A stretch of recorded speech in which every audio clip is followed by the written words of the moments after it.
Uma professora de 68 anos recebeu um envelope misterioso sob sua porta e, quando abriu, fotografias antigas revelaram um segredo de família que sua família escondeu por décadas.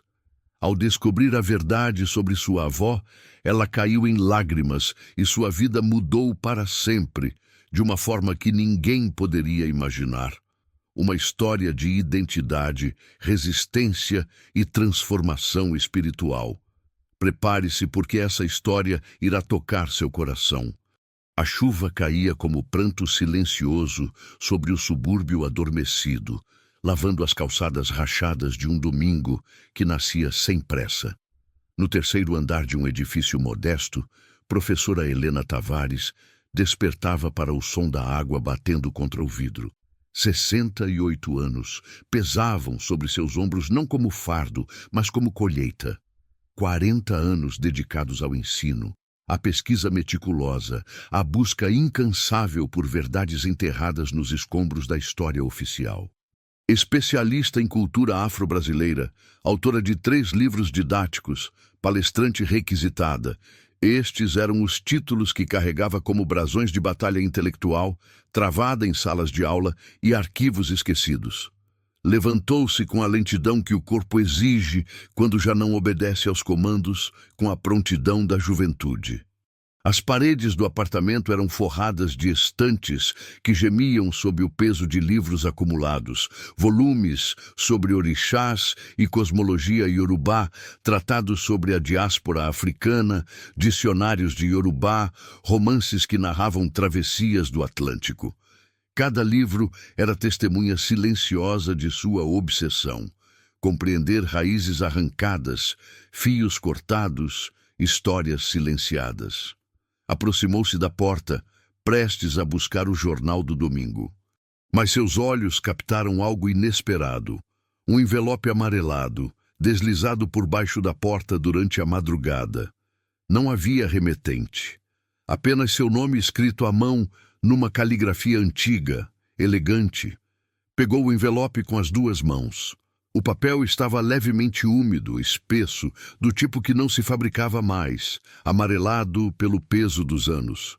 Sentou-se na poltrona próxima à janela e o abriu com cuidado, como arqueóloga diante de fragmento que pode desfazer-se ao menor toque brusco.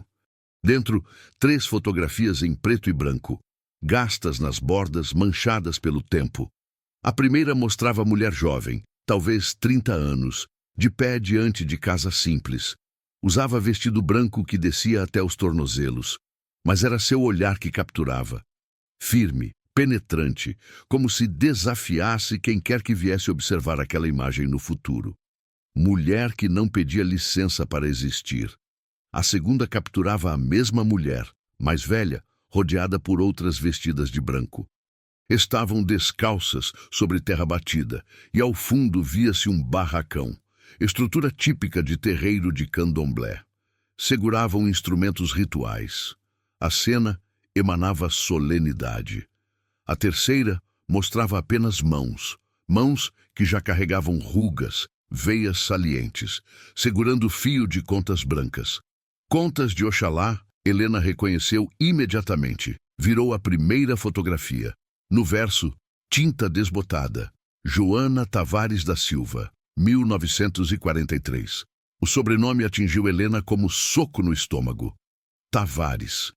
Seu sobrenome paterno. Virou a segunda. Terreiro de Mãe Joana, Lavagem de Oxalá, 1951. Virou a terceira. As mãos que seguram o mundo invisível não tremem diante do visível.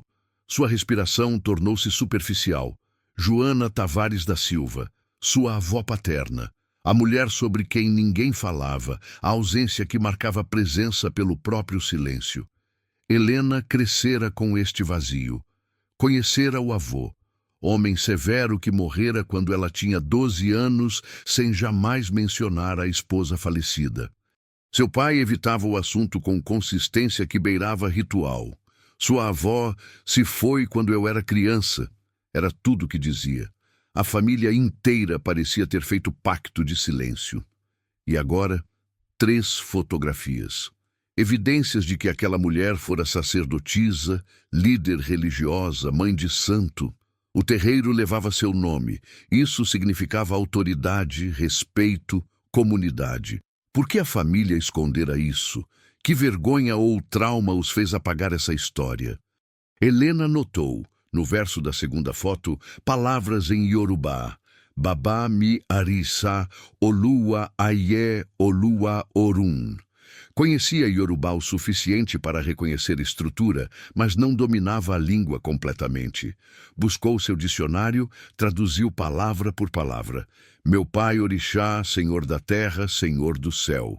Era invocação a Oxalá, mas havia sutileza diferente na formulação, ênfase particular no duplo domínio, terra e céu, material e espiritual, visível e invisível.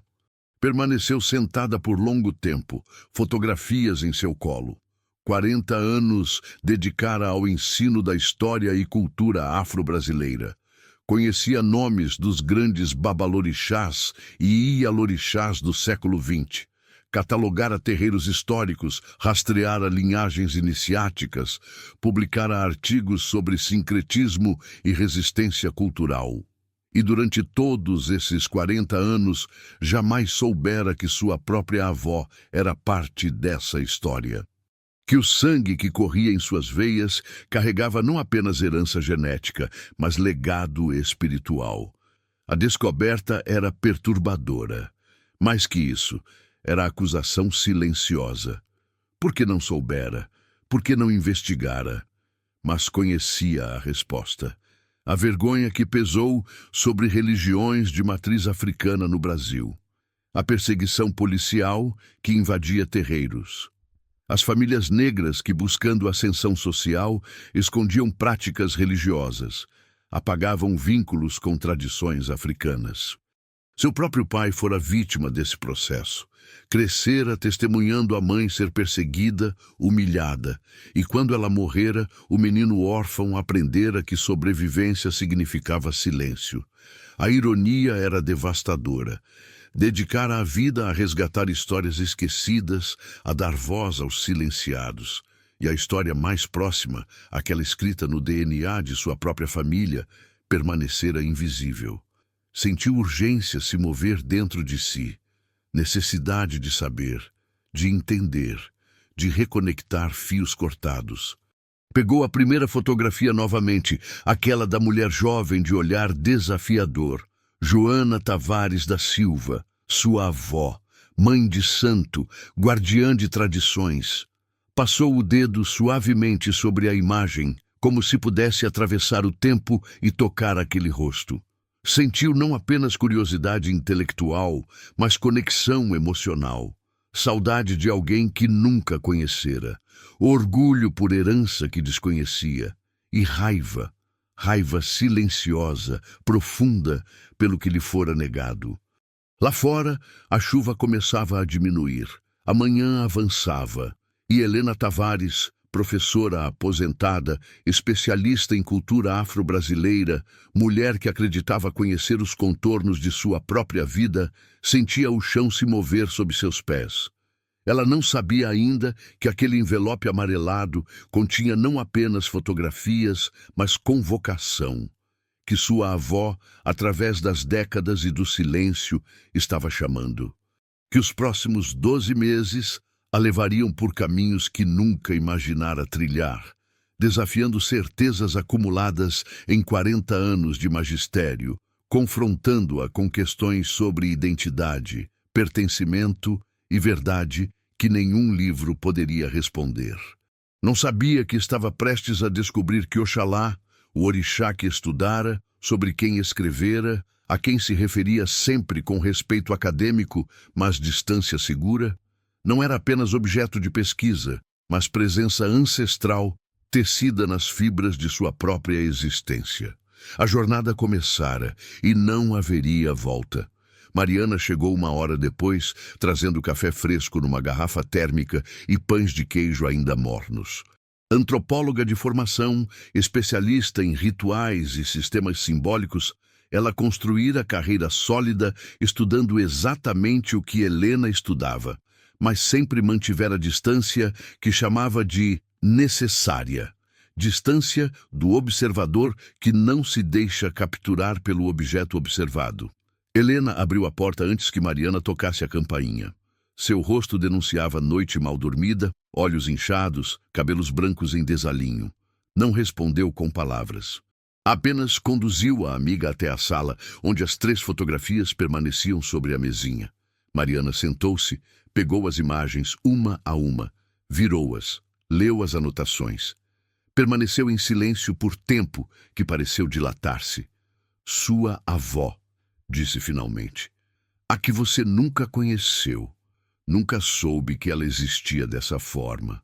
Que ela fosse mãe de santo, completou Mariana, examinando a fotografia do terreiro.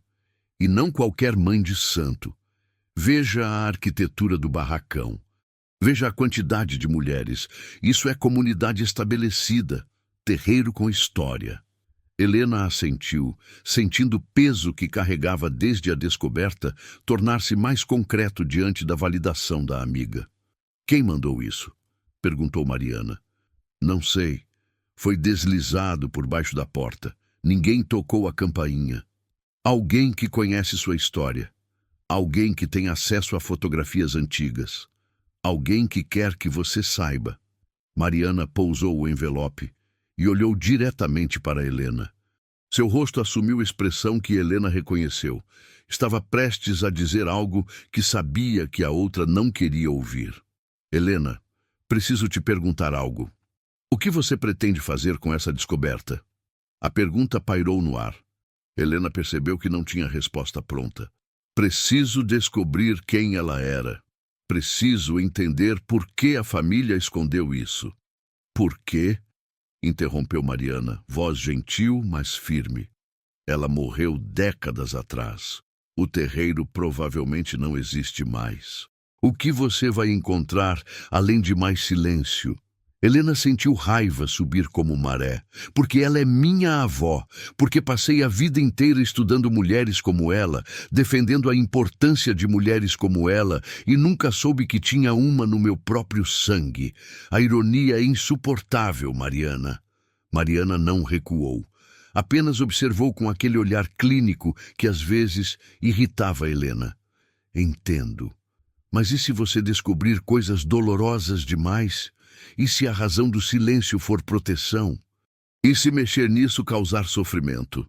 Minha família já está sofrendo, disse Helena, voz baixa, mas controlada. Sofre da doença do esquecimento. Meu pai morreu sem nunca falar da própria mãe. E eu fiquei órfã 2 vezes. Órfã dele e órfã de uma avó que nunca pude conhecer. Mariana serviu café para as 2. Está bem, se vai fazer isso, faça direito, com método, com cuidado, não como cruzada emocional, mas como pesquisa séria. É o que pretendo. Não, Helena. Você está emocionalmente envolvida de forma que nunca esteve com nenhum projeto. Isso é perigoso.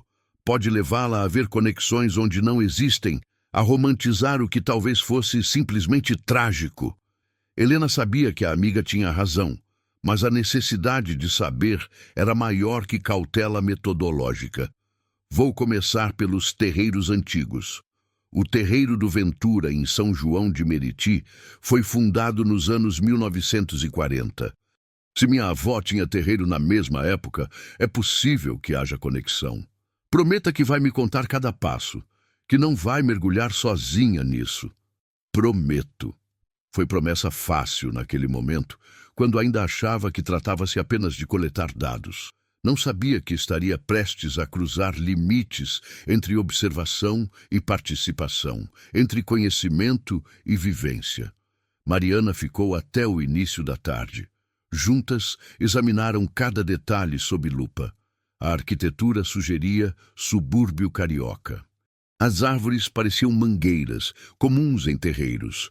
Os rostos das mulheres mostravam diversidade de idades. Terreiro ativo, com processos de iniciação acontecendo. As contas de Oxalá são significativas, observou Mariana. Veja como são grandes, provavelmente de louça. Não são as contas de plástico baratas. Isso era feito à mão com investimento. Sua avó não era praticante casual. Era alguém com recursos, com status. Helena sentiu orgulho misturado com tristeza. Quando Mariana se despediu, Helena ficou sozinha novamente. Pegou o caderno de pesquisa e escreveu: Projeto Joana. Investigação sobre Joana Tavares da Silva. Listou o que sabia: nome, posição de liderança, período de atividade, conhecimento de Iorubá. Depois, listou o que precisava descobrir: datas de nascimento e morte, localização exata do terreiro, destino após sua morte, razão do apagamento familiar. Cada item era porta para dezenas de outras perguntas. À noite, incapaz de dormir, Helena tomou decisão. Na segunda-feira, ligaria para Pai Ventura, o babalorixá mais antigo que conhecia. Se alguém tinha informações sobre terreiros da década de 1940, seria ele. Finalmente, às 3 da madrugada, conseguiu adormecer. Sonhou com mulheres vestidas de branco cantando em língua que não compreendia, com mãos segurando contas que brilhavam como estrelas. Quando acordou na segunda-feira, soube que não havia volta. Levantou-se, preparou o café, pegou o telefone, discou o número de Pai Ventura. Voz jovem atendeu, depois passos, finalmente a voz grave e rouca do velho babalorixá. Professora Helena, faz tempo. Pai Ventura, preciso de sua ajuda com algo pessoal. Descobri que minha avó era mãe de santo nos anos 1940. Nunca soube. Preciso entender. Pausa longa. Depois algo que poderia ser riso suave. Então, finalmente, a vida cobrou o preço do conhecimento. Está bem.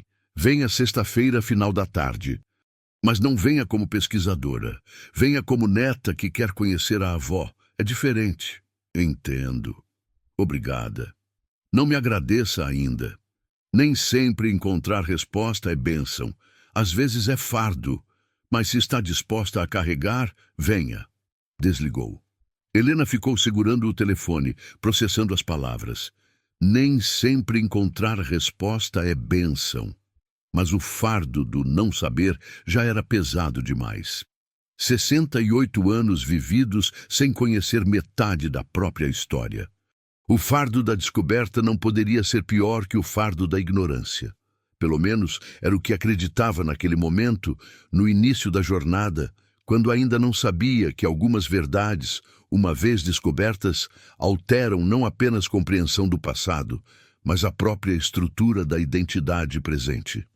A sexta-feira chegou carregada de umidade e calor.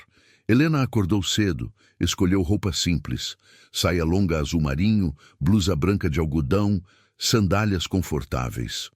Nada que parecesse ostentação ou descuido. Pegou as 3 fotografias, colocou-as cuidadosamente numa pasta de couro e guardou o caderno de anotações na bolsa. A viagem de metrô e trem até São João de Meriti levou quase 2 horas. Helena observava a paisagem urbana transformar-se gradualmente. Prédios altos dando lugar a construções mais baixas, asfalto perfeito tornando-se ruas esburacadas, vitrines elegantes substituídas por comércios populares. Era geografia da desigualdade, mapa visível da segregação que dividia a cidade em mundos paralelos. O terreiro do Ventura ficava numa rua sem saída, cercado por muros brancos e árvores antigas que ofereciam sombra generosa. Portão de ferro pintado de branco estava entreaberto. Helena entrou devagar, respirando fundo o ar que cheirava a folhas, incenso e tempo acumulado. O barracão principal erguia-se ao fundo do terreno, estrutura ampla com telhado de 2 águas. Ao redor, árvores sagradas, uma gameleira imensa, cajazeiras, um pé de iroco que parecia mais antigo que o próprio terreiro. Mulheres vestidas de branco varriam o chão de cimento, preparando o espaço para alguma cerimônia futura. Uma delas, jovem de tranças longas, aproximou-se. A senhora é a professora Helena? Sou. Pai Ventura está esperando, por aqui. Seguiu a jovem por caminho lateral até casa menor anexa ao barracão. A porta estava aberta. Dentro, sentado numa cadeira de balanço, estava Pai Ventura. 83 anos que pesavam sobre corpo magro, mas ainda firme. Pele escura marcada por rugas profundas, olhos que pareciam atravessar superfícies e enxergar o que jazia escondido. Professora Helena, disse ele sem se levantar. Sua voz era grave, pausada. Sente. Ela sentou-se numa cadeira de madeira diante dele. O ambiente era simples. Paredes pintadas de branco, altar com imagens de santos católicos e orixás, cheiro forte de alfazema. Trouxe as fotografias, disse Helena, retirando-as da pasta. Pai Ventura pegou-as com mãos que tremiam levemente. Aproximou os olhos, estudando cada imagem com atenção que beirava reverência. Quando chegou à segunda fotografia, do terreiro, seus lábios se moveram silenciosamente, como se estivesse contando as mulheres presentes ou reconhecendo rostos. Mãe Joana, disse finalmente. Não era pergunta, era confirmação, memória ressurgindo. Helena sentiu o coração acelerar. O senhor a conheceu? Conheci, não pessoalmente, mas de nome, de história. Meu pai falava dela. Devolveu as fotografias. Seu terreiro ficava em Duque de Caxias, perto do Rio. Era respeitado. Ela era respeitada. Mulher de fundamento, de axé forte. O que aconteceu com o terreiro? Pai Ventura balançou na cadeira, olhos fixos em algum ponto distante. O que acontecia com todos os terreiros naquela época? A polícia, invasões, prisões. Os brancos chamavam aquilo de macumba, de feitiçaria. Prendiam mães e pais de santo, confiscavam objetos sagrados, destruíam tudo. Era guerra. Guerra contra nossa fé, nossa cultura, nossa existência. Sua voz carregava peso de quem não apenas contava história, mas guardava ferida nunca completamente cicatrizada. Mãe Joana foi presa? Foi. Mais de uma vez contam, mas sempre voltava. Reconstruía. Tinha coragem que poucos tinham, ou teimosia. Às vezes é a mesma coisa. Helena escrevia rapidamente no caderno, mas parte de sua atenção permanecia no rosto do velho babalorixá, tentando capturar não apenas palavras, mas emoção por trás delas. Quando ela morreu? Não sei ao certo. Fim dos anos 1950, talvez começo dos 1960. O terreiro não sobreviveu muito tempo depois. Alguns filhos de santos se espalharam, foram para outros terreiros. Outros abandonaram a religião com medo. Não era fácil manter fé quando o preço era tão alto. Silêncio pesado ocupou o espaço entre eles. Lá fora, o som das vassouras contra o chão continuava, rítmico, quase hipnótico. Por que sua família escondeu isso de você? Perguntou Pai Ventura, olhando diretamente para Helena. Não sei. Vergonha, talvez, ou medo. Meu pai nunca falava sobre ela. Não era vergonha da fé, disse o velho com firmeza. Era vergonha da violência, do sofrimento.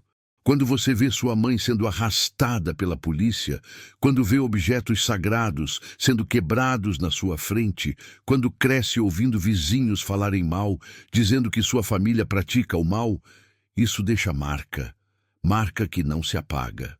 Helena sentiu lágrimas surgirem. Pela primeira vez, compreendia a dimensão do silêncio de seu pai. Não era negação da mãe, mas proteção contra a dor. Tentativa de poupar a filha do trauma que ele próprio carregara. Sua avó merecia ser lembrada, continuou Pai Ventura. Merecia que sua história fosse contada. Mulheres como ela seguraram o candomblé nas costas quando todo mundo queria que desaparecesse. Sem elas, não haveria terreiro nenhum hoje, nem o meu, nem nenhum outro. Ele levantou-se com esforço, caminhou até o altar, pegou o colar de contas brancas. Contas de Oxalá. Tome. Não é por você ter direito de sangue. É porque se vai buscar história da sua avó, precisa fazer com respeito. Oxalá era o orixá dela. Precisa pedir licença a ele antes de mexer nessa memória. Helena recebeu o colar com as duas mãos, sentindo peso que ia além do material. Era responsabilidade, era compromisso. Como faço isso? Pedir licença? Pai Ventura sorriu pela primeira vez, sorriso cansado, mas genuíno. Vá numa sexta-feira num lugar alto, de preferência onde tenha vista para o céu. Use branco. Leve água limpa numa quartinha. Derrame a água devagar, pedindo que Oxalá abençoe sua busca, que mostre o caminho certo, que proteja você das verdades que machucam sem ensinar. Depois fique em silêncio. Só escute. Helena guardou o colar na bolsa, sentindo que algo fundamental havia mudado. Não era mais apenas pesquisadora, era neta em busca de ancestral, era filha espiritual, mesmo sem ter passado por iniciação formal. Despediu-se de Pai Ventura com gratidão que palavras não alcançavam completamente. Na viagem de volta, abraçada à bolsa que continha fotografias e colar, Helena olhava pela janela do trem sem ver realmente a paisagem.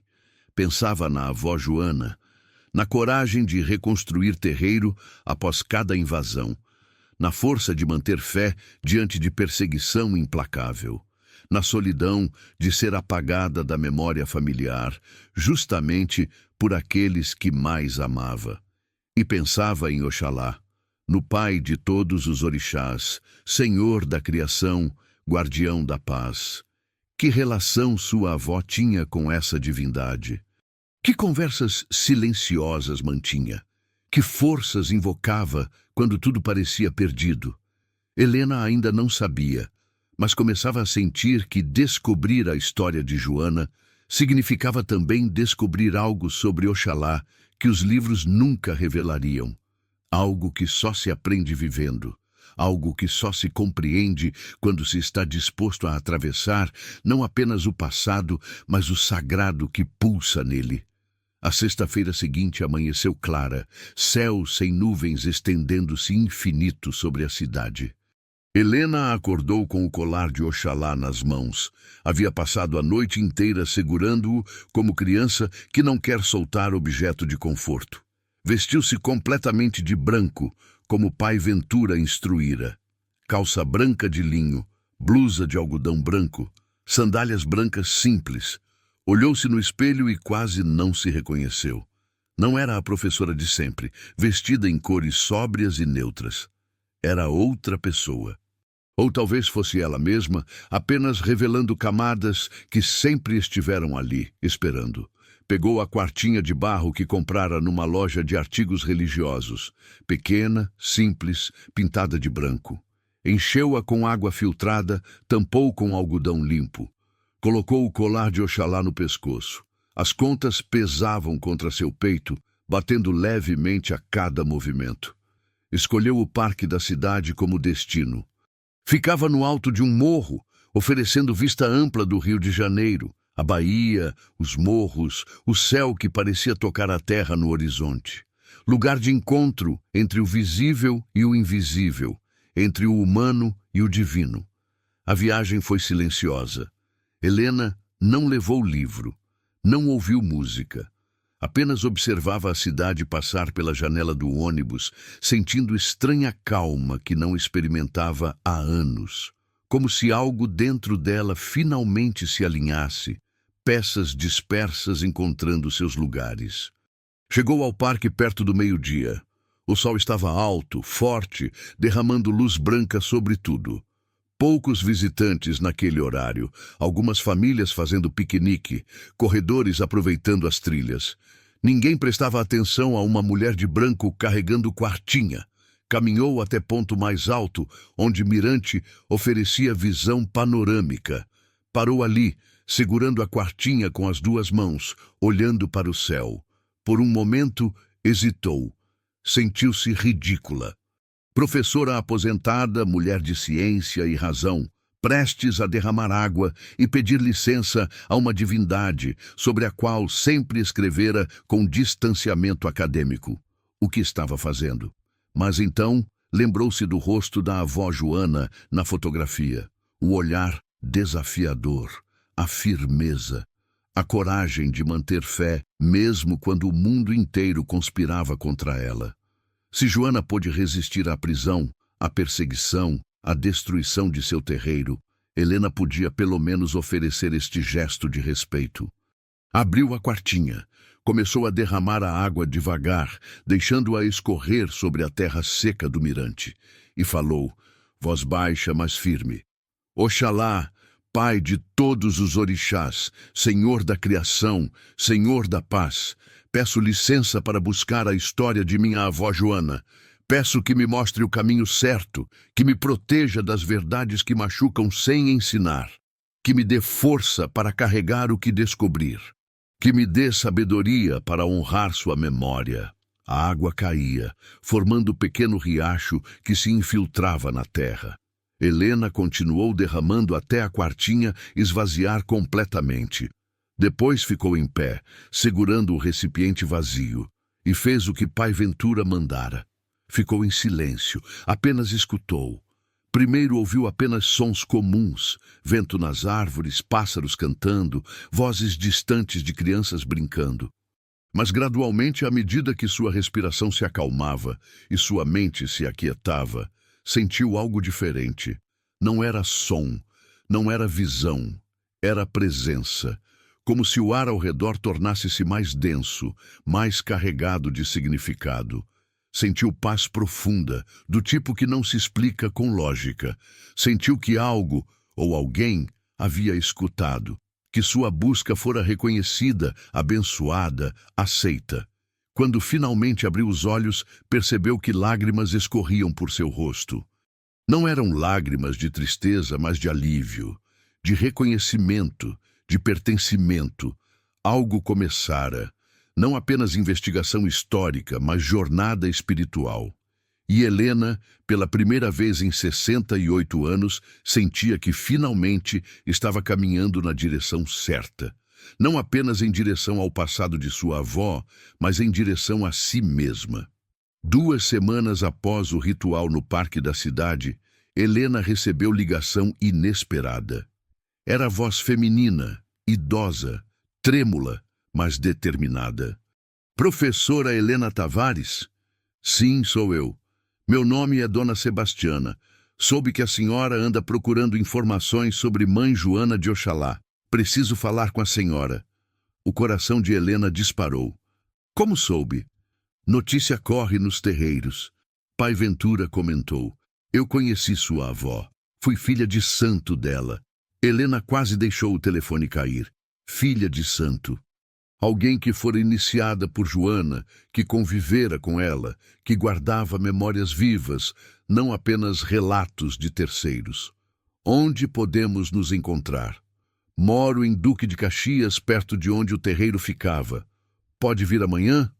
No dia seguinte, Helena estava na casa simples de Dona Sebastiana, mulher de 92 anos, pequena e curvada, mas com olhos que brilhavam intensos. A sala cheirava a café e alfazema. Fotografias antigas cobriam as paredes. Orixás, santos, pessoas vestidas de branco. Sente, menina, disse Dona Sebastiana, tratando Helena como se fosse criança. Sentaram-se à mesa da cozinha. A anciã serviu café forte em xícaras desemparelhadas. Sua avó era mulher de muita força, começou sem preâmbulos. Quando a polícia invadia, ela não se curvava. Erguia a cabeça e dizia: podem prender meu corpo, mas não podem prender meu orixá. Levaram ela muitas vezes, mas sempre voltava. Helena escrevia rapidamente, mas logo percebeu que precisava apenas escutar. Algumas histórias não cabem em papel. Ela me iniciou em 1949. Eu tinha 17 anos, vida perdida, família que não me queria. Mãe Joana me acolheu. Me deu axé, me deu propósito, me deu família. Tudo que sou, devo a ela. Lágrimas corriam pelo rosto enrugado de Dona Sebastiana. Helena segurou sua mão, pequena e frágil. Guardei algo dela todos esses anos, continuou a velha, esperando que alguém da família viesse buscar. Achei que ninguém se importava, que tinham vergonha. Mas agora a senhora está aqui. Levantou-se com dificuldade, foi até um armário velho, Remexeu entre panos, até encontrar embrulho amarrado com barbante. Voltou e colocou sobre a mesa. Isto é seu por direito de sangue. Helena desfez o embrulho com mãos trêmulas. Dentro, um caderno antigo, capa de couro gasto, páginas amareladas. Abriu devagar. A caligrafia elegante que reconhecera nas fotografias preenchia as páginas. A letra de sua avó. Eram anotações sobre rituais, receitas de banhos, cantigas transcritas em Yorubá, reflexões pessoais, um diário espiritual, registro de uma vida dedicada ao sagrado. Helena mal conseguia respirar. Passou as páginas, lendo fragmentos. Oxalá me mostrou em sonho que a perseguição não durará para sempre, que nossos filhos conhecerão liberdade que não conhecemos. Preciso guardar este conhecimento para eles. Prenderam-me novamente hoje, mas na cela cantei para Oxalá e senti paz, porque sei que faço o que é certo, mesmo quando o mundo diz que é errado. Meu filho me olha com vergonha. Não compreende por que não abandono isto, por que não escolho vida mais fácil. Mas como posso abandonar quem sou? Como posso negar meu orixá? A última frase cortou Helena como faca. Seu pai. O menino que olhava a mãe com vergonha, não conseguindo compreender a força que a movia. Ela morreu em 1958, disse Dona Sebastiana. De desgosto, diziam alguns. De tanto lutar, de tanto resistir, o corpo desistiu. Mas eu sei que ela morreu de amor. Amor pela fé que não podia abandonar, amor pelos filhos de santo que não podia desproteger. Helena fechou o caderno, abraçou-o contra o peito. Era tesouro inestimável. Era a voz da avó atravessando o silêncio de décadas. Obrigada, sussurrou. Obrigada por guardar isto. Não me agradeça. Agradeça a Oxalá que trouxe a senhora até aqui. Agradeça a sua avó que nunca desistiu mesmo quando tudo estava contra ela.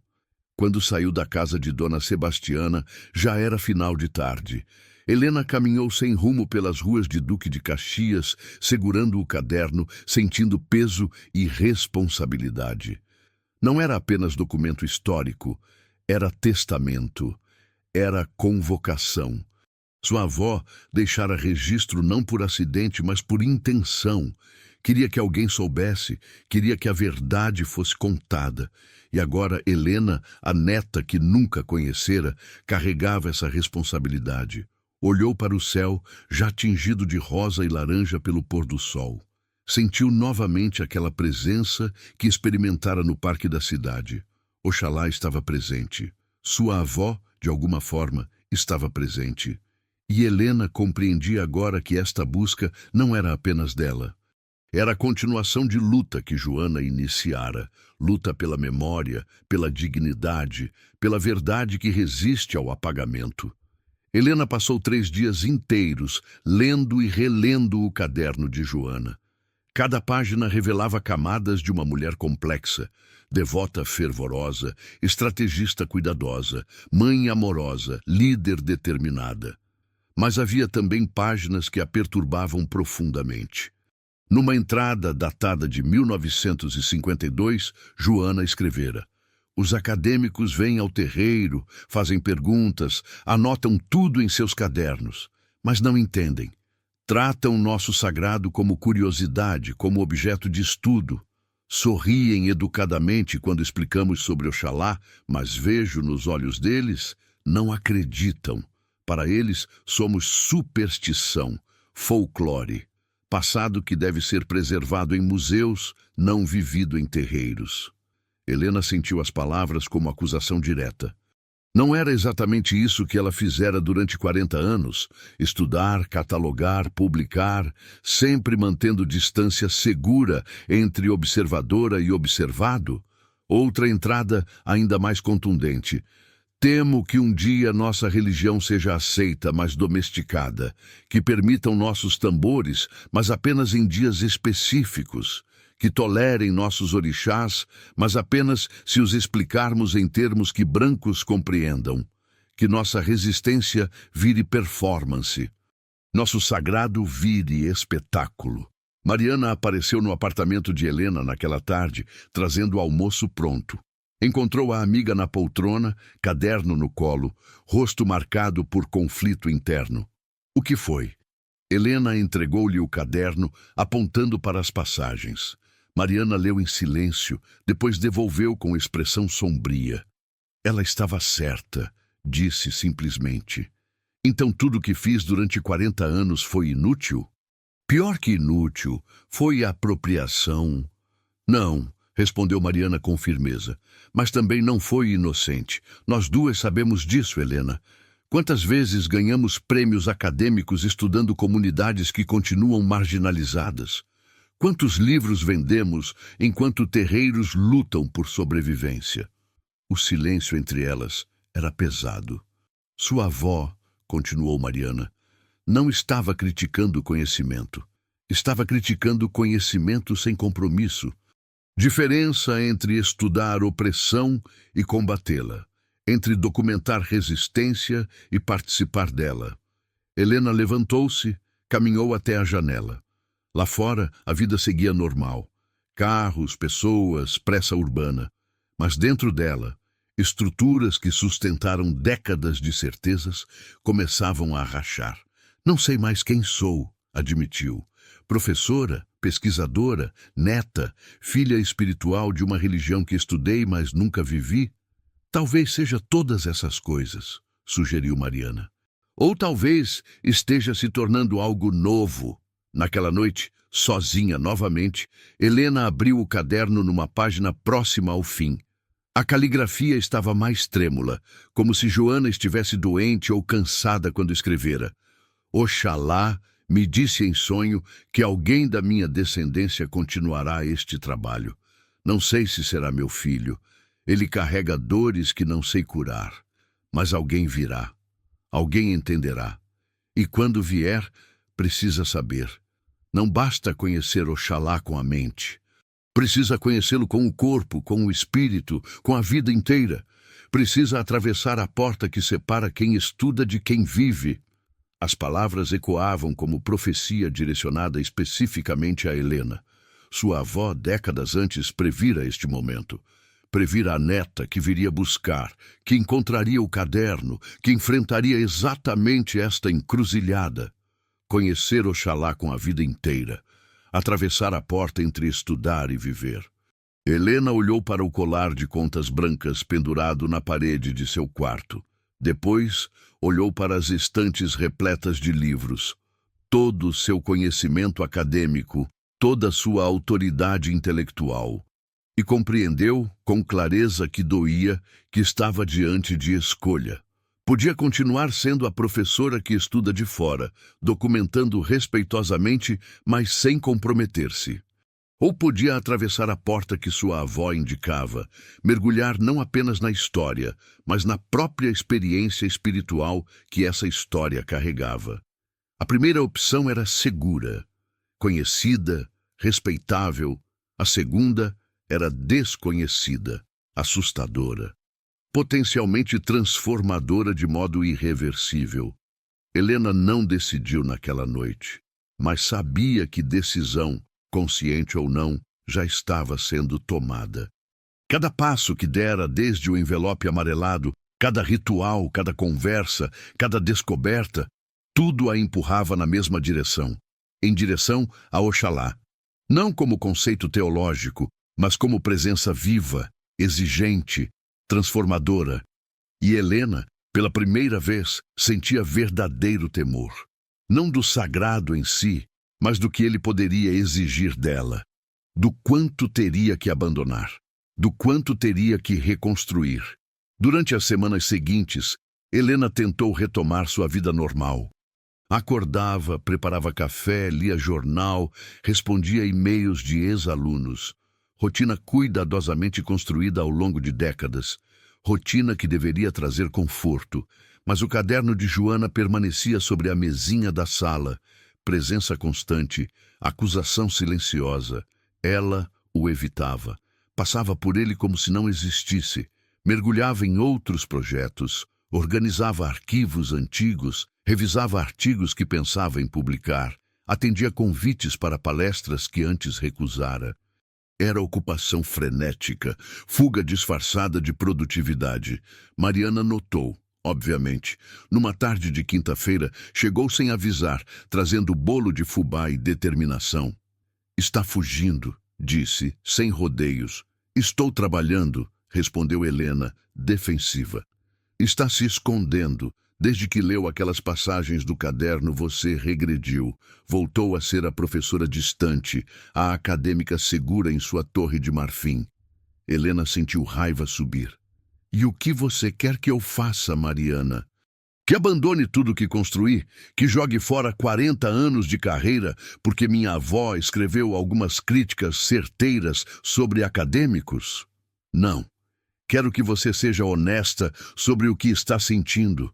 Quero que pare de fingir que pode controlar isso. Controlar o quê?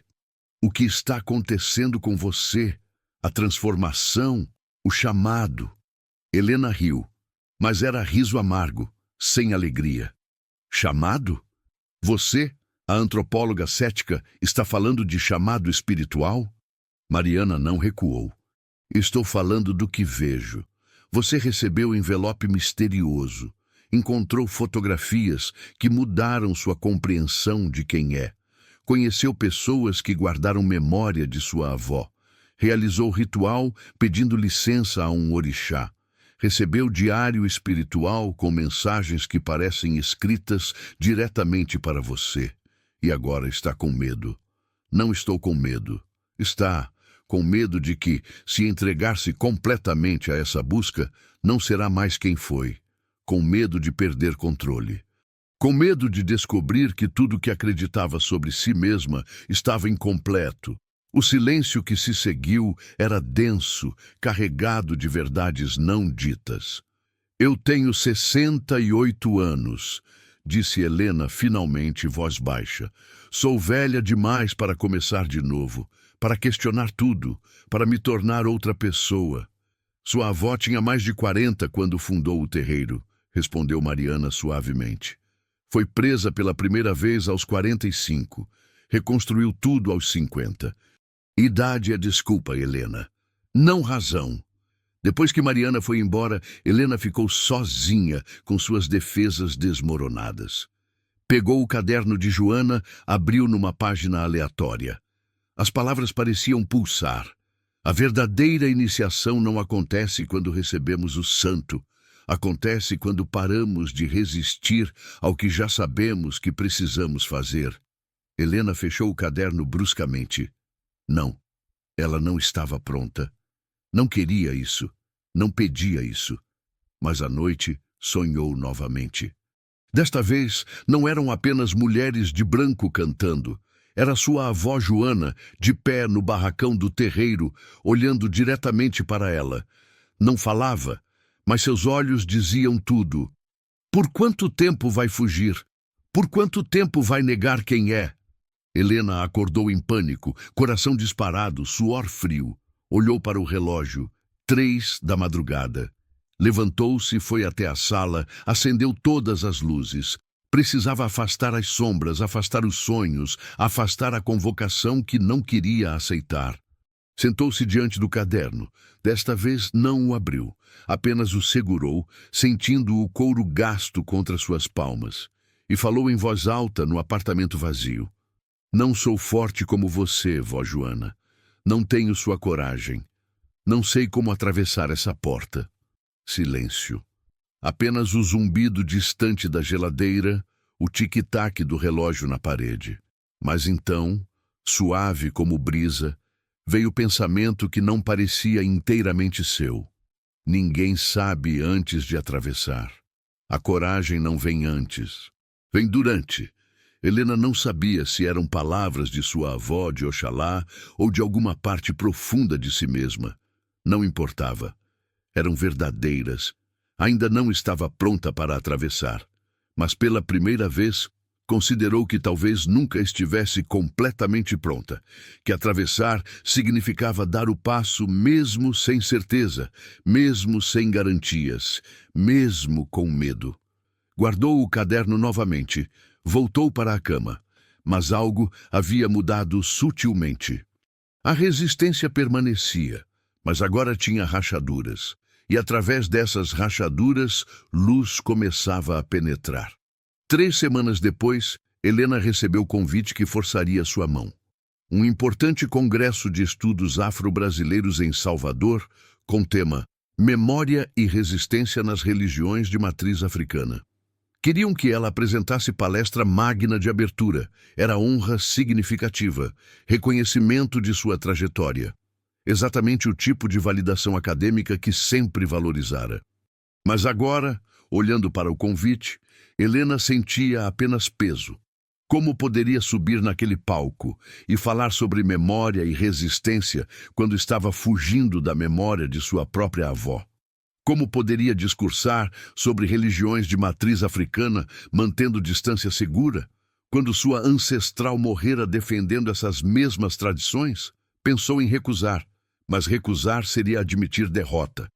Seria reconhecer publicamente que não tinha mais autoridade para falar sobre assunto ao qual dedicara a vida. Aceitou o convite, mas com condição. Apresentaria não apenas análise acadêmica, mas também história pessoal. Falaria sobre Joana. Quando comunicou a decisão para Mariana, a amiga ficou em silêncio por longo momento. "Tem certeza?" perguntou finalmente. "Não, mas preciso fazer. Isso vai mudar como te veem. Vai romper a separação entre pessoal e profissional. Não há volta depois disso." "Eu sei." Nos dias seguintes, Helena preparou a apresentação com cuidado obsessivo. Escreveu e reescreveu. Não queria transformar a história de Joana em anedota edificante. Não queria usar sofrimento ancestral como capital acadêmico. Mas também não podia continuar fingindo que não existia conexão pessoal com seu objeto de estudo. Decidiu levar o caderno. Mostraria páginas selecionadas. Leria trechos com a voz de Joana ecoando através das décadas. Deixaria que a plateia, colegas acadêmicos, pesquisadores, estudantes, encontrasse sua avó não como abstração histórica, mas como pessoa real, com voz, pensamento, críticas, incluindo as críticas aos acadêmicos que tratavam religião como curiosidade. Era risco calculado, poderia ser vista como corajosa ou como tendo perdido objetividade profissional. Poderia elevar sua reputação ou destruí-la. Mas pela primeira vez, Helena não estava fazendo escolha baseada em como seria vista. Estava fazendo porque sentia que devia isso a Joana e a si mesma. A viagem para Salvador foi turbulenta. O avião atravessou área de tempestade. Helena agarrou-se ao braço da poltrona, sentindo cada solavanco como metáfora de sua própria jornada. Atravessar turbulência, sem saber se chegaria inteira do outro lado. Quando finalmente pousaram, o sol da Bahia brilhava forte. O ar cheirava a mar e dendê. Helena pegou o táxi até o hotel. Instalou-se no quarto simples, olhou para a Bahia através da janela. Estava em Salvador, cidade onde o candomblé era mais forte, mais visível, mais aceito, onde terreiros centenários resistiam não apenas como memória, mas como prática viva, onde mulheres como Joana não eram exceção, mas linhagem. No dia da palestra, vestiu-se de branco novamente, não completamente. Apenas blusa branca com saia escura. Meio termo entre a professora que fora e a pessoa que estava se tornando. Colocou o colar de Oxalá por baixo da blusa, invisível, mas presente. O auditório estava lotado. Facilmente 300 pessoas. Colegas que conhecia há décadas. Jovens pesquisadores que leram seus livros. Líderes religiosos que vieram não para ouvir teoria, mas para avaliar se a academia realmente compreendia suas realidades. Helena subiu ao palco com pernas trêmulas. Posicionou-se atrás do púlpito. O caderno de Joana estava sobre a mesa, ao lado de suas anotações. Respirou fundo. Começou. "Meu nome é Helena Tavares. Durante 40 anos, estudei as religiões de matriz africana no Brasil. Publiquei livros, orientei teses, dei inúmeras palestras. E durante todos esses 40 anos, não sabia que minha própria avó foi mãe de santo, que ela foi presa defendendo sua fé, que ela morreu guardando conhecimentos que eu, sua neta, estudava como se fossem abstrações históricas. O silêncio no auditório era absoluto. Hoje não venho falar como especialista distante, venho falar como neta que finalmente está conhecendo a avó, como mulher que está descobrindo que não se pode estudar o sagrado sem ser tocada por ele, que não se pode falar de resistência sem questionar as próprias cumplicidades com estruturas de poder. Pegou o caderno, abriu na página que marcara. Leu com voz que tremia, mas não falhava. Os acadêmicos vêm ao terreiro, fazem perguntas, anotam tudo em seus cadernos, mas não entendem. Tratam nosso sagrado como curiosidade, como objeto de estudo. Olhou para a plateia. Viu desconforto em alguns rostos, reconhecimento em outros. Minha avó estava certa, e eu fui uma dessas acadêmicas. Durante décadas fui exatamente isso. O que aconteceu depois daquele momento mudaria tudo. Mas naquele instante no palco, expondo sua própria falibilidade diante de centenas de testemunhas, Helena finalmente parou de resistir. Finalmente começou a atravessar a porta. A palestra continuou por mais 40 minutos. Helena leu outros trechos do caderno, intercalando-os com análise honesta de sua própria trajetória. Falou sobre a diferença entre estudar opressão e combatê-la, entre documentar resistência e participar dela, entre respeitar o sagrado de longe e deixar-se tocar por ele. Quando terminou, o silêncio se estendeu por segundos intermináveis. Depois aplausos. Mas não eram aplausos apenas educados de evento acadêmico. Havia algo mais. Reconhecimento, talvez, ou alívio de que alguém finalmente dissera em voz alta o que muitos pensavam em silêncio. Mas nem todos aplaudiram. Durante a sessão de perguntas, um professor renomado de São Paulo levantou-se. Helena o conhecia há 20 anos, homem rigoroso, defensor ferrenho da objetividade acadêmica. Professora Helena, começou ele, voz controlada, mas gelada.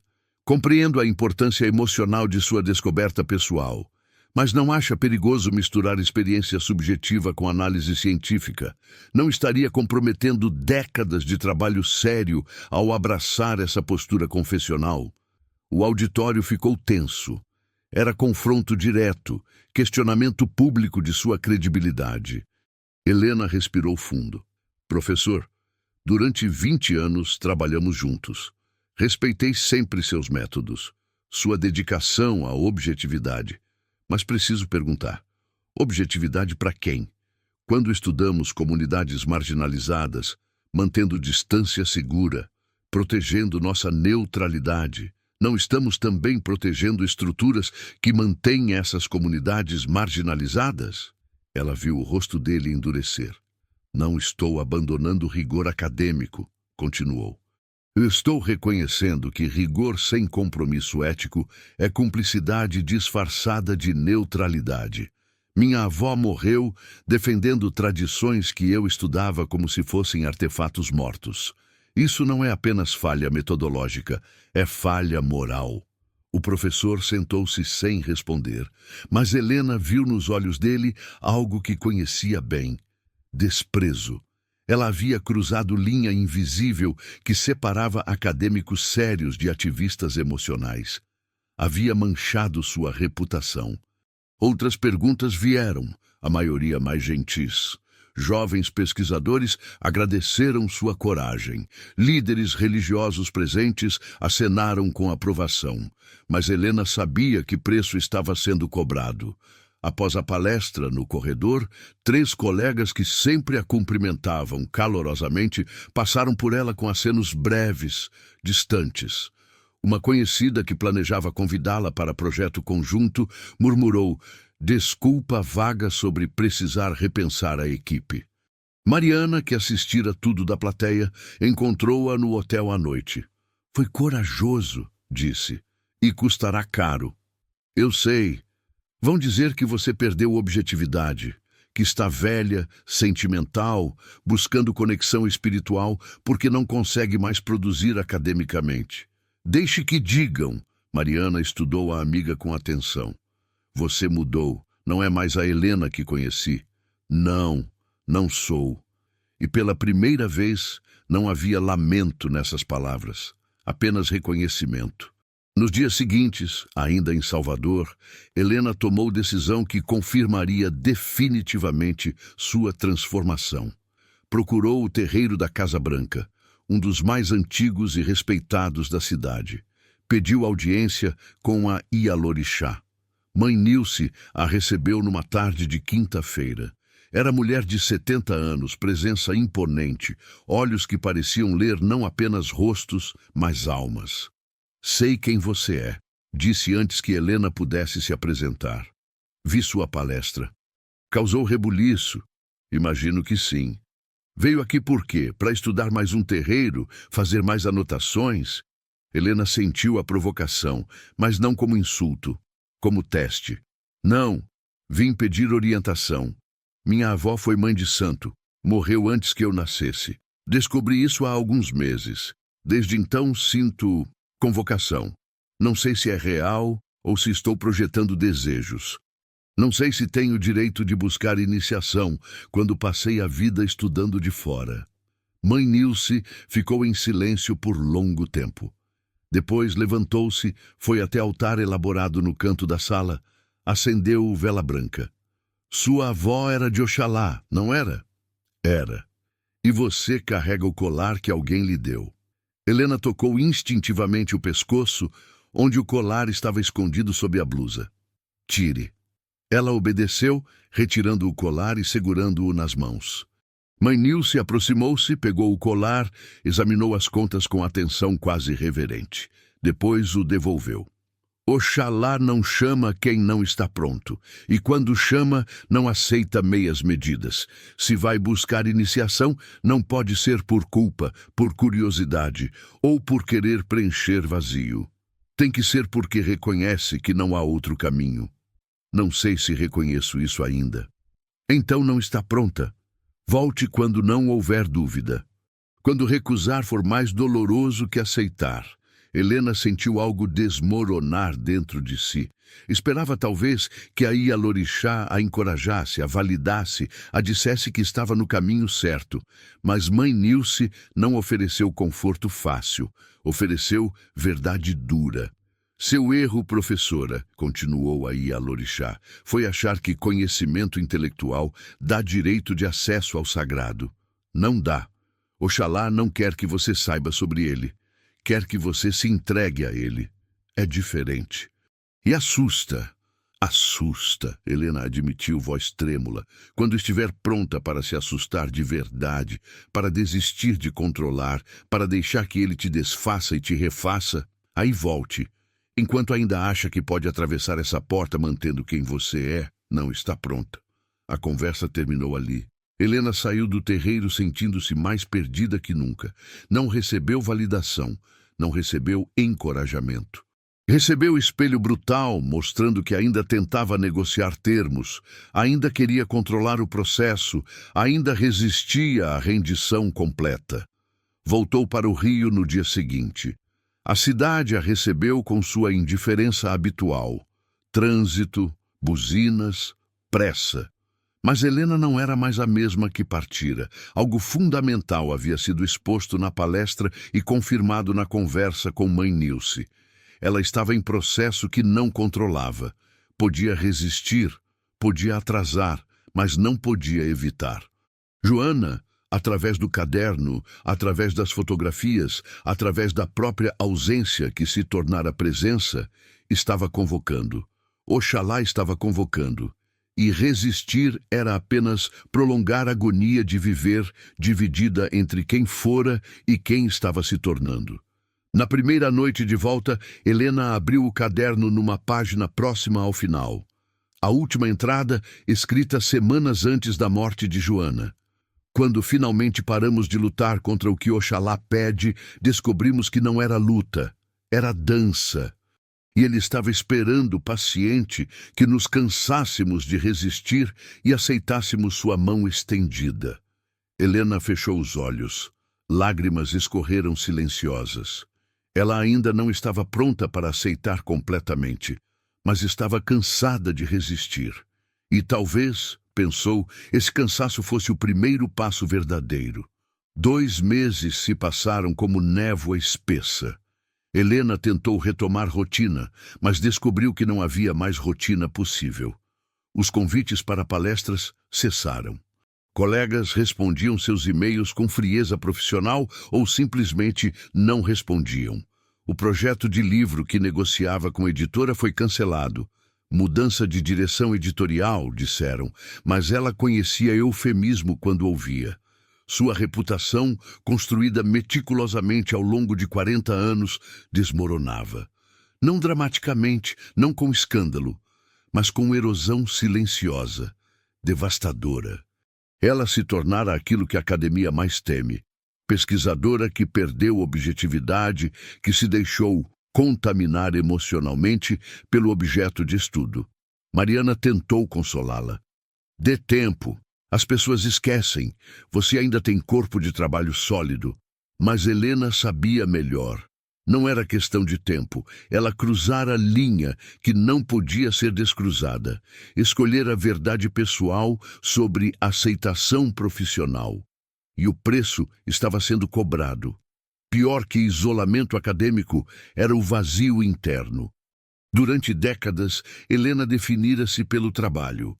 Professora, pesquisadora, autora, especialista. Esses títulos não eram apenas profissão, eram identidade. E agora, sem validação externa, sem projetos, sem reconhecimento, quem era ela?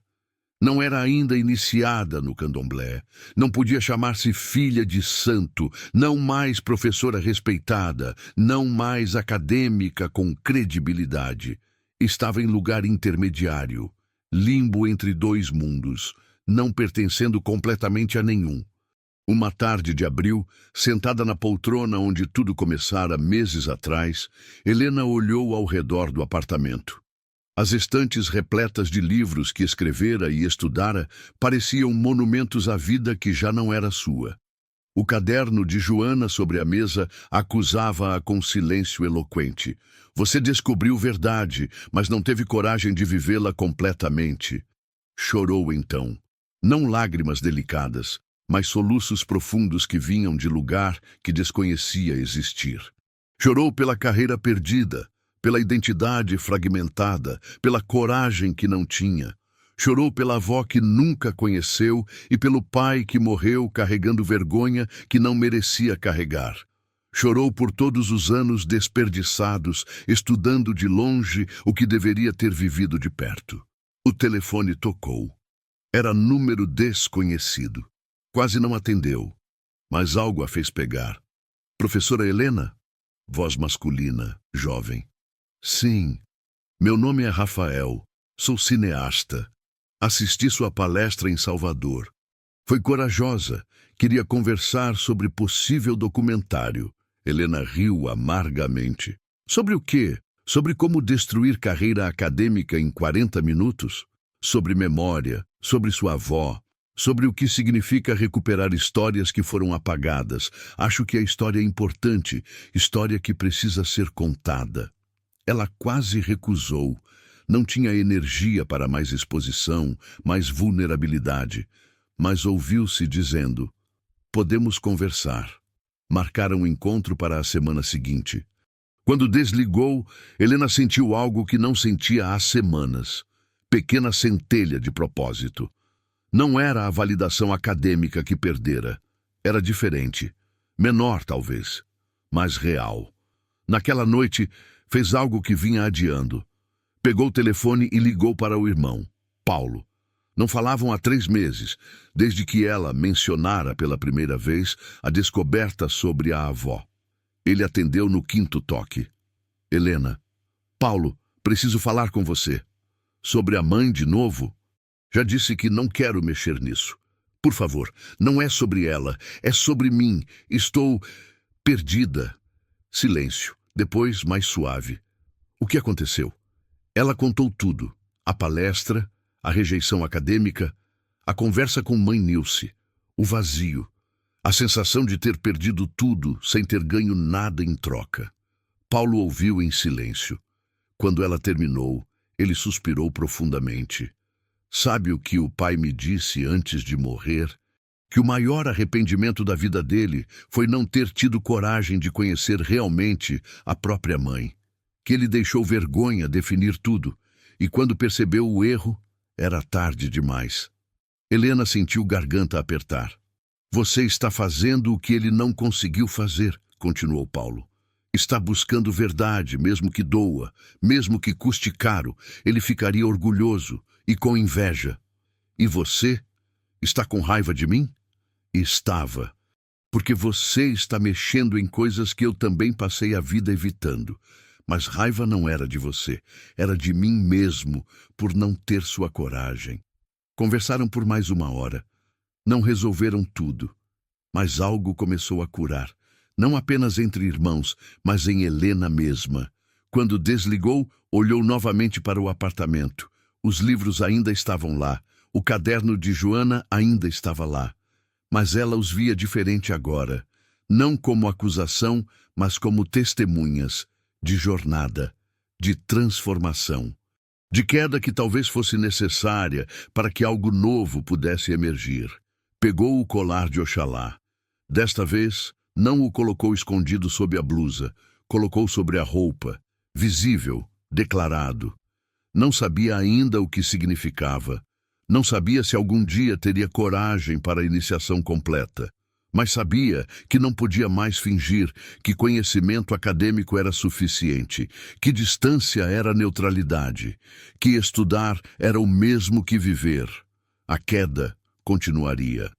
Demoraria ainda semanas, meses talvez, até encontrar chão sólido novamente. Mas pela primeira vez desde a palestra, Helena sentia que queda não era apenas perda, era também preparação, limpeza, abertura de espaço para que algo genuinamente novo pudesse nascer. Oxalá, pensou, era senhor da criação, mas criação exigia destruição primeiro. Terra precisava ser arada antes de semear, e ela, Helena, estava sendo arada, profunda, dolorosamente, necessariamente. Junho chegou trazendo frio e chuvas intermitentes. Helena passava dias inteiros sem sair do apartamento. Acordava tarde, tomava café olhando pela janela, voltava para a cama. Não tinha energia para nada. Os livros permaneciam fechados nas estantes. O caderno de Joana ficava intocado sobre a mesa. Mariana vinha visitá-la 2, 3 vezes por semana, trazendo comida, tentando animá-la. Mas até a amiga fiel começava a mostrar sinais de cansaço diante da apatia profunda que tomara conta de Helena. Precisa fazer algo, insistia Mariana. Qualquer coisa. Sair, caminhar, retomar algum projeto. Para quê? Helena respondia, voz sem inflexão. Não tenho mais lugar em lugar nenhum. Não sou mais acadêmica. Não sou ainda nada do outro lado. Então escolha um lado. Não é tão simples. Mas era simples. Helena sabia. Era aterrorizante, mas simples. Ou retornava completamente ao mundo acadêmico, pedia desculpas pela palestra emotiva, reafirmava compromisso com objetividade, reconstruía pontes queimadas, ou mergulhava de vez no caminho espiritual que tanto a assustava. Ambas as opções pareciam impossíveis. Voltar seria trair a avó, trair a si mesma, trair tudo o que descobrira. Seguir em frente significava abandonar segurança, identidade, tudo o que conhecia. Ficava, então, paralisada. Suspensa entre 2 mundos, não escolhendo nenhum. Rafael, o jovem cineasta, ligava semanalmente. Ele mantinha entusiasmo pelo documentário mesmo diante das respostas monossilábicas de Helena. Mas ela ainda não tinha força para comprometer-se com o projeto. Tudo exigia energia que não possuía. Uma noite de julho, Helena acordou às 3 da madrugada com sensação estranha. Não fora pesadelo, mas presença. Como se alguém estivesse no quarto com ela. Acendeu a luz. Olhou ao redor. Nada. Apenas silêncio pesado do apartamento vazio. Levantou-se e foi até a sala. A luz da rua entrava pelas janelas, criando sombras alongadas. Seu olhar pousou no caderno de Joana. Aproximou-se devagar, como se o objeto fosse armadilha prestes a disparar. Pegou-o. Abriu numa página aleatória. As palavras pareciam brilhar sob a luz fraca. Há momento na jornada espiritual em que precisamos morrer para quem fomos. Não é metáfora bonita. É experiência concreta, dolorosa. É perder referências, certezas, segurança. É ficar no escuro sem saber se haverá amanhecer. Oxalá pede isso porque só podemos renascer se primeiro aceitarmos morrer. Helena leu e releu as palavras. Sua avó, décadas atrás, descrevera exatamente o que ela estava vivendo. O vazio, a paralisia, a sensação de morte sem ter morrido. Mas havia diferença crucial. Joana atravessara isso, sobrevivera, renascera. Helena ainda estava no meio, no fundo do abismo, olhando para cima sem ver luz, olhando para baixo sem ver fundo. Nos dias seguintes, algo começou a mudar, sutilmente. Não era melhora exatamente, era aceitação. Aceitação de que estava no fundo, de que tinha chegado ao ponto mais baixo possível, de que não havia mais onde cair. E, estranhamente, essa aceitação trouxe alívio. Parou de lutar contra o vazio, parou de fingir que estava bem ou que logo estaria. Permitiu-se estar completamente destruída. Ligou para Rafael. Vamos fazer o documentário, mas com condição. Não quero que seja sobre superação inspiradora ou jornada bonita. Quero que mostre também isso, a confusão, a dúvida, o desmoronamento. Rafael concordou imediatamente. É exatamente isso que torna a história real.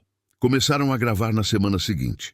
Helena na poltrona, sem maquiagem, cabelo sem penteado elaborado, falando com honestidade brutal sobre o que estava vivendo. Não havia roteiro, apenas conversas. Rafael fazia perguntas e Helena respondia, às vezes chorando, às vezes rindo amargamente de suas próprias contradições. Uma tarde, durante gravação, Rafael perguntou, o que te impede de buscar a iniciação que sente que deveria buscar? Helena ficou em silêncio por longo tempo. Depois respondeu com voz quebrada. Medo de que, se eu me entregar completamente, não sobre nada de quem eu fui. Medo de me dissolver. Medo de que Helena Tavares, a professora, a pesquisadora, simplesmente deixe de existir. E se deixar? Então quem serei? Rafael desligou a câmera. Aproximou-se dela.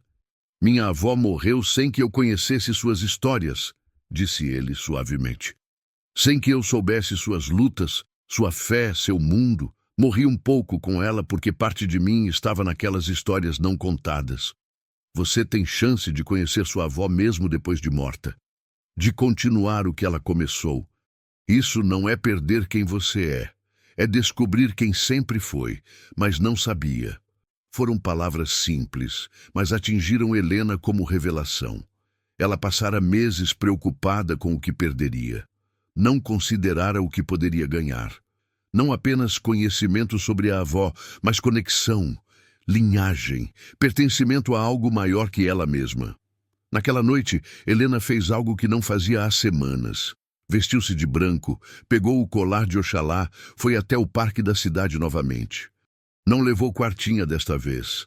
Não tinha ritual planejado. Apenas precisava estar em lugar alto, sob o céu, em silêncio. Ficou ali por horas, olhando para as estrelas, sentindo o vento frio de julho contra o rosto, ouvindo cidade distante murmurar embaixo. E pela primeira vez em meses, não sentiu apenas vazio. Sentiu também possibilidade. Pequena, frágil, mas real. Possibilidade de que o fundo do abismo não fosse fim, fosse fundação.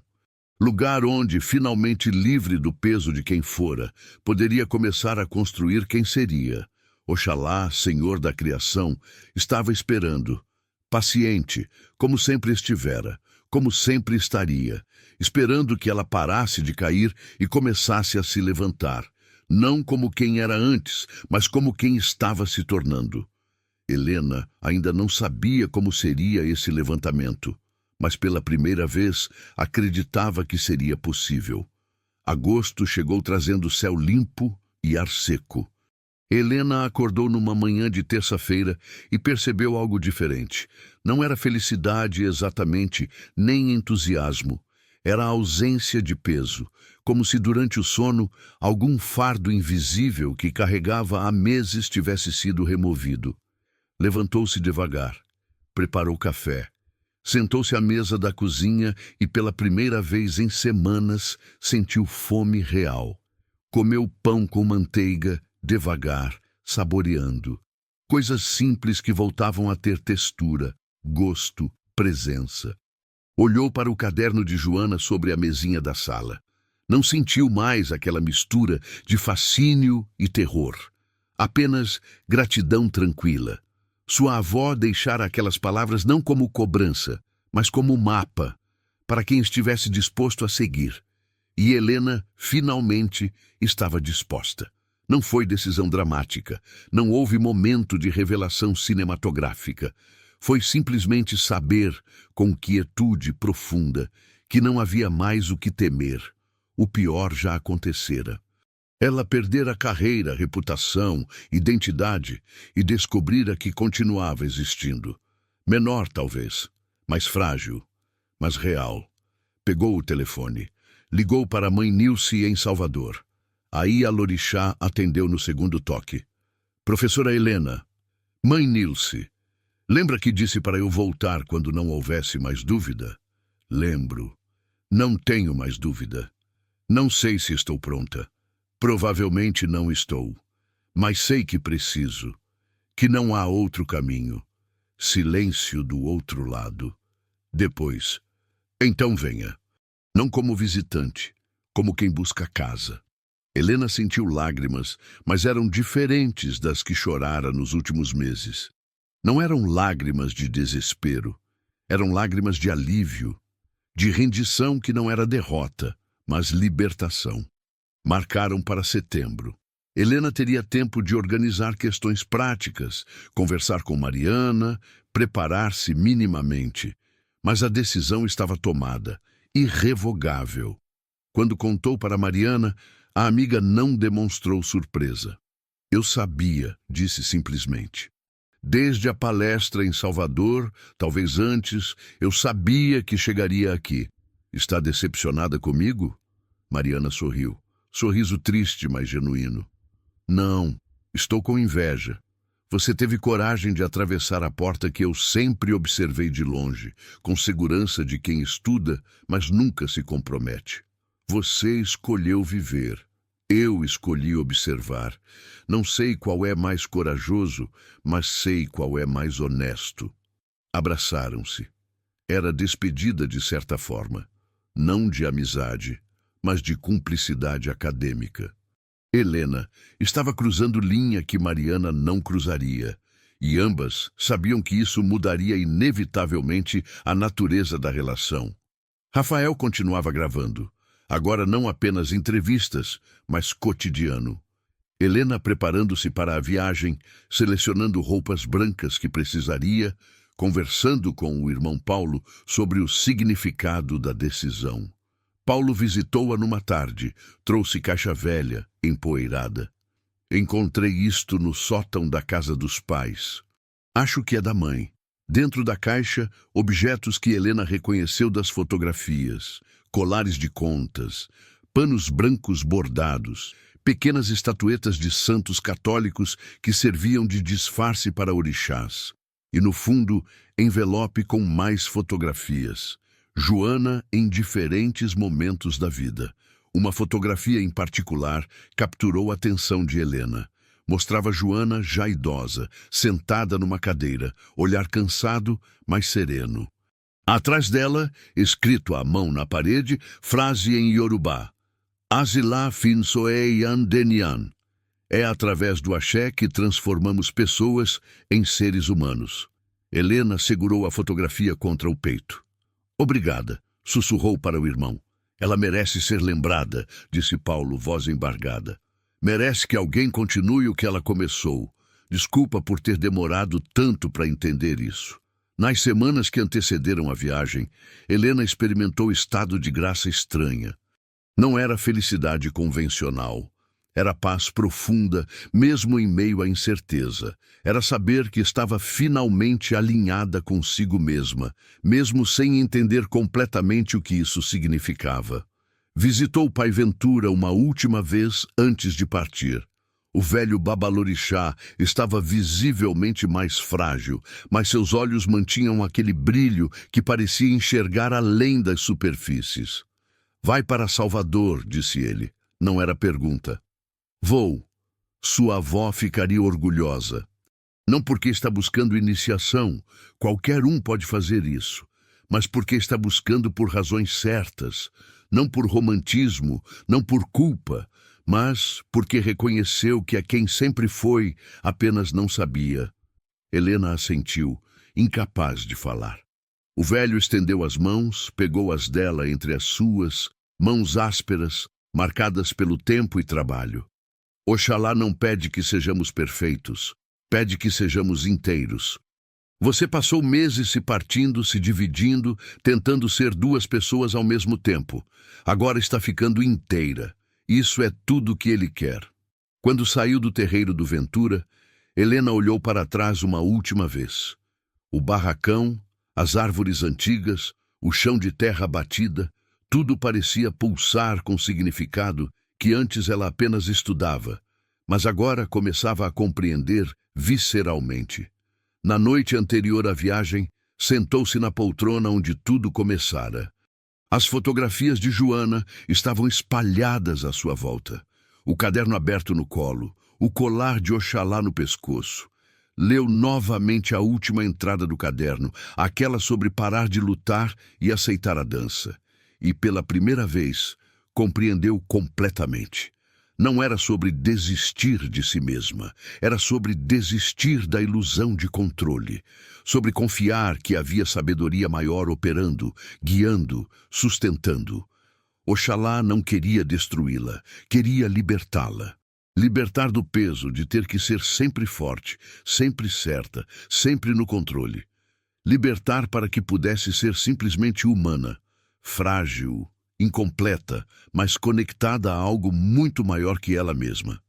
Fechou o caderno, apagou as luzes, foi para a cama e dormiu profundamente pela primeira vez em meses. Quando acordou na manhã seguinte, era dia de partir. Não como professora visitando o terreiro para pesquisa, não como neta buscando apenas informação sobre ancestral, mas como mulher que finalmente parou de resistir ao chamado, que atravessava a porta entre estudar e viver, que aceitava morrer para quem fora, confiando que renasceria como quem sempre deveria ter sido. A mala estava pronta, o coração estava quieto, e Helena, pela primeira vez em 68 anos, sentia que estava indo para casa, não a casa de endereço e paredes, mas casa da alma, do pertencimento, da verdade que finalmente não a assustava mais. Salvador a recebeu com calor úmido e cheiro de dendê. Helena pegou táxi direto para o terreiro da Casa Branca. Mãe Nilce a esperava na porta, vestida de branco imaculado, presença que emanava autoridade e acolhimento ao mesmo tempo. Bem-vinda à casa, disse simplesmente. Não houve abraço, não houve cerimônia de chegada. Mãe Nilce apenas a conduziu para quarto pequeno nos fundos do terreiro. Cama simples, crucifixo na parede, janela que dava para o quintal onde galinhas ciscavam. Descanse hoje. Amanhã começamos. Helena dormiu pesadamente, embalada por sons distantes de cânticos e atabaques. Quando acordou, já era noite novamente. Levantou-se desorientada, saiu do quarto. O terreiro estava em plena atividade. Festa pública, dezenas de pessoas vestidas de branco, orixás incorporados dançando. Ficou no canto, observando. Mas agora não observava como pesquisadora, anotando detalhes para artigo futuro. Observava como quem reconhece algo familiar, mesmo nunca tendo visto antes, como memória ancestral despertando. Nos dias seguintes, começou o processo que mãe Nilce chamava de preparação. Não era ainda a iniciação formal. Isso viria depois, quando estivesse pronta. Era limpeza, banhos de ervas, jejuns, longas conversas sobre Oxalá, sobre o que significava ser filha dele. Oxalá não é orixá de guerra, explicava mãe Nilce. É orixá de paciência, de construção lenta, de paz que vem não da ausência de conflito, mas da sabedoria de saber quando lutar e quando se render. Sua avó entendia isso. Por isso resistiu tanto tempo sem se tornar amarga. Helena ouvia, absorvendo cada palavra não apenas com mente, mas com corpo inteiro. Sentia a mudança acontecendo não dramaticamente, mas célula por célula, como se estivesse sendo lentamente refeita. Uma tarde, mãe Nilce a levou para caminhar pela cidade antiga de Salvador. Passaram por igrejas barrocas, mercados populares, ladeiras íngremes. Pararam diante do Pelourinho. Seus ancestrais pisaram nessas pedras, disse aí a Lorixá. Não apenas sua avó, mas os que vieram antes, os que atravessaram o oceano acorrentados, os que foram vendidos aqui, neste lugar. E mesmo assim guardaram os orixás, guardaram as cantigas, guardaram a dignidade. Helena olhou para as pedras gastas pelo tempo. Sentiu o peso da história, não como conceito abstrato, mas como realidade concreta que seus próprios pés tocavam. Você carrega tudo isso, continuou mãe Nilce. Não é fardo, é herança, é força. Sua avó sabia, agora você também sabe. Voltaram ao terreiro ao anoitecer. Helena estava exausta, mas era exaustão boa, como depois de trabalho físico que deixa corpo cansado, mas alma satisfeita. Naquela noite, sonhou com Joana pela primeira vez, não como fantasma distante, mas como presença viva. Na sonho, sua avó estava no barracão do terreiro, preparando oferenda para Oxalá.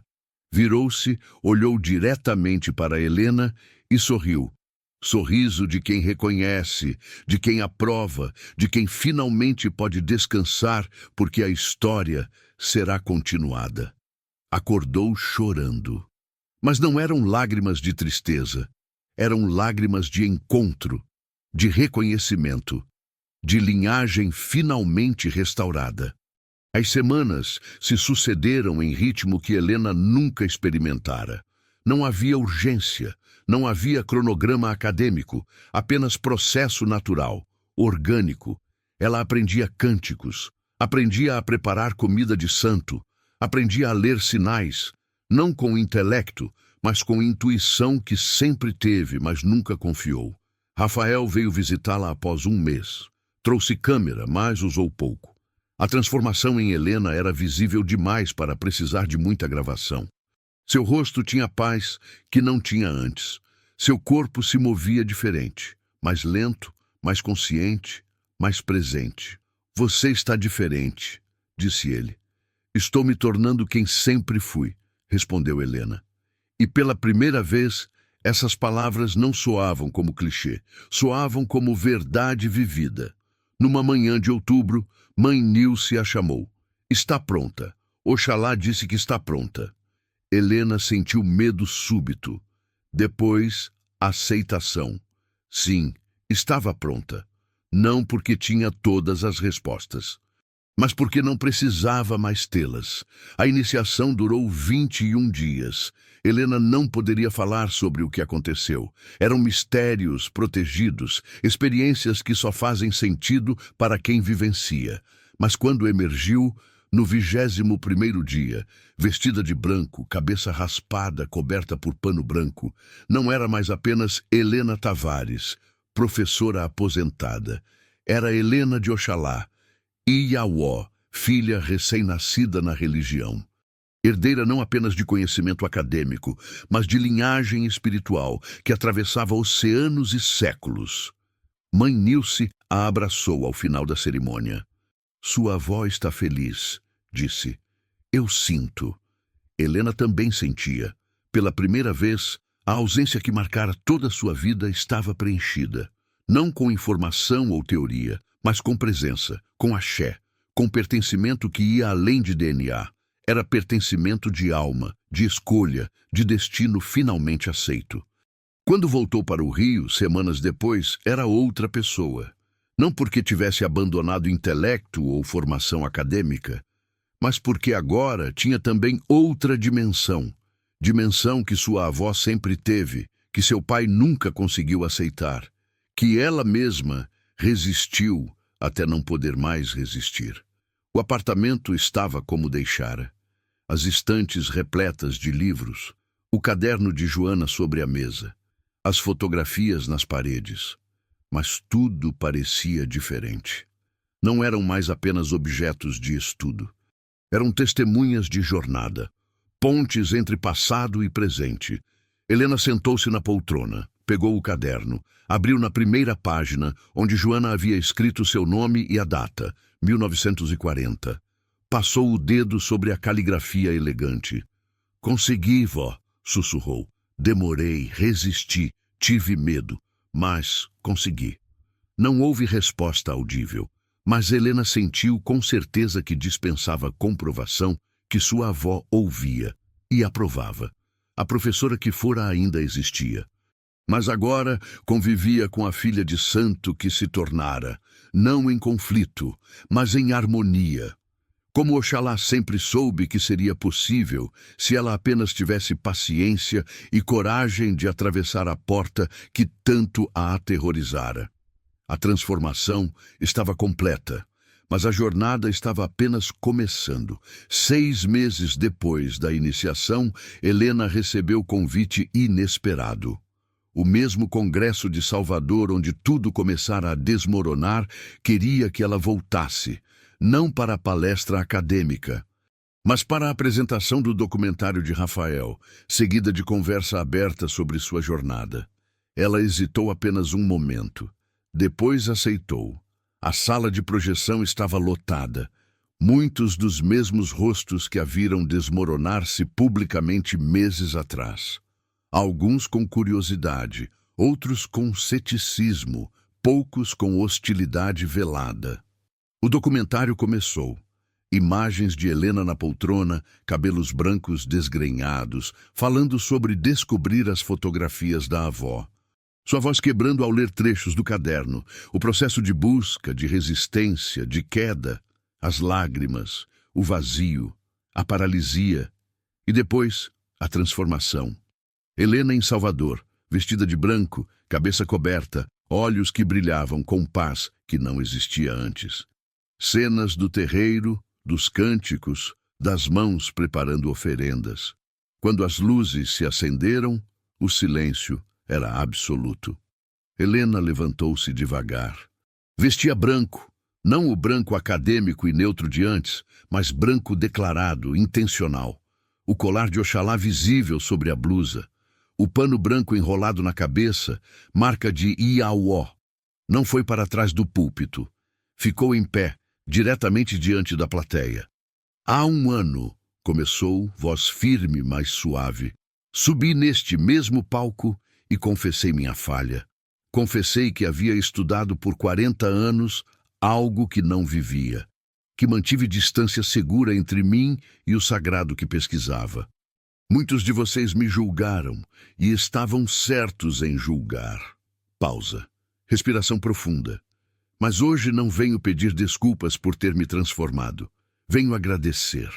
Agradecer pela rejeição que me forçou a escolher. Pela solidão que me ensinou que validação externa não sustenta ninguém. Pela queda que me mostrou que só podemos renascer se primeiro aceitarmos morrer. Olhou ao redor da sala. Viu desconforto em alguns rostos, reconhecimento em outros.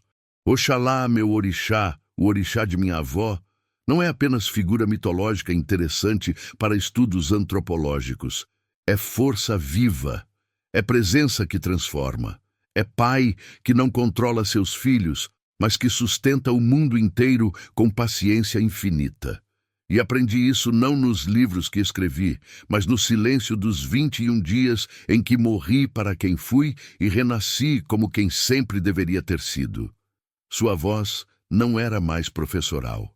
Era testemunhal. Não explicava. Proclamava. Minha avó Joana foi presa 3 vezes por defender sua fé. Teve terreiro destruído, morreu sem ver reconhecimento ou aceitação. Mas nunca desistiu porque sabia algo que demorei 68 anos para aprender. Não se defende o sagrado com argumentos acadêmicos ou aprovação social. Defende-se vivendo, sendo fiel, aceitando o custo. Lágrimas escorriam por seu rosto, mas sua voz não vacilava. Hoje sei quem sou. Sou Helena de Oxalá. Sou neta de Joana Tavares da Silva. Sou professora que finalmente compreendeu que conhecimento sem vida é apenas informação morta. E sou filha de santo que aprendeu que o sagrado não pode ser estudado de longe. Precisa ser vivido de dentro, com tudo que isso exige de nós. Terminou. Ficou em pé, vulnerável, exposta, mas inteira de forma que nunca fora antes. O silêncio se estendeu. Depois, lentamente, aplausos. Não todos aplaudiam. Alguns saíram incomodados ou descrentes. Mas os que permaneceram, os que aplaudiram, faziam-no não com educação acadêmica, mas com reconhecimento genuíno. Após a sessão, jovem pesquisadora aproximou-se, olhos marejados. Obrigada, disse simplesmente. Obrigada por mostrar que é possível, que não precisamos escolher entre intelecto e fé, que podemos ser inteiras. Helena abraçou-a. Você sempre foi inteira, apenas não sabia. Voltou para o rio naquela noite, mas não voltou para apartamento vazio e silencioso. Voltou para casa. Casa que agora incluía não apenas livros e pesquisa, mas terreiro em Duque de Caxias, onde começara a frequentar, comunidade que a acolheu como filha e irmã. Sua vida acadêmica não terminara, mas transformara-se. Agora ensinava não em universidades, mas em centros culturais de periferia. Escrevia não para revistas acadêmicas, mas para publicações comunitárias. Seu conhecimento servia não para construir carreira, mas para fortalecer comunidades. E à noite, quando sentava na poltrona onde tudo começara, olhando para as fotografias de Joana na parede, Helena sentia presença, não como saudade de algo perdido, mas como continuidade de algo que nunca morreu. Apenas esperou. Esperou que ela estivesse pronta para carregar. Oxalá esperara pacientemente. Joana deixara o caminho marcado, e Helena finalmente atravessara a porta. Não mais dividida entre 2 mundos, mas inteira, completa, livre. O poder sem consciência gerara nela anos de alienação.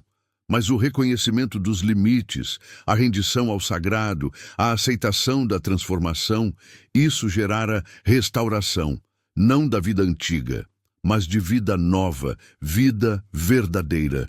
E nessa verdade, finalmente, Helena descansava.